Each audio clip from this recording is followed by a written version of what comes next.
Historic Concord, founded in 1635.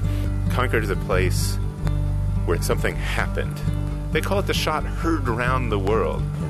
Thunderbolt falls on an inch of ground, but the light of it fills the horizon.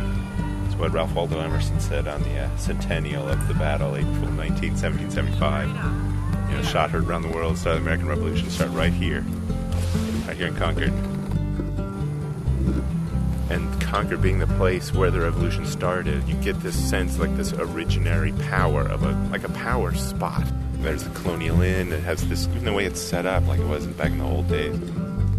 This home was named after Henry David Thoreau's grandfather, and he lived here back in the 1800s.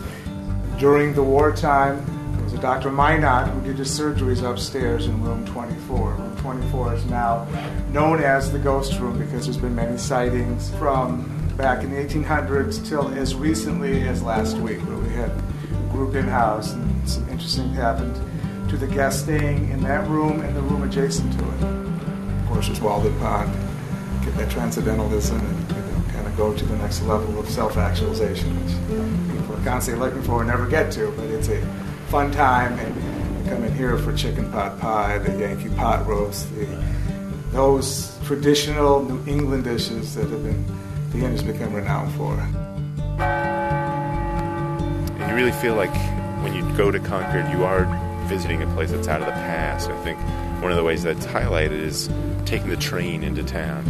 And the train, of course, was there back in Thoreau's time, and even some of his only contact with civilization when he was doing his sort of retreat at Walden Pond was interacting with the guys working on the train line.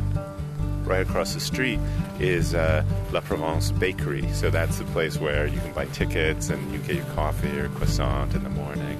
And the man who runs it, Robert, he just looks like if he was dressed in the uniform, you'd think he was the station master, but of course he's the chef there. Well, I've been on that trade for 44 years, so I do a little bit everything. Salmon or champagne, we do have Ville Marengo, we do European style coffee. People love it. Good. So, we don't charge extra for that. Again, when you talk to people about, or I say I live in Concord or something, people already assume you got money, and this is like a money place. Of course, $1 million homes, we go over there, mansions, palaces. And I think that's the kind of Boston world, that's the Emerson world, We work with Emerson, we work with Thoreau, so we, I'm in the center, and I need to do the business with them. I don't want to fight, I don't want to have any opinion. When you're in business, you can't have that.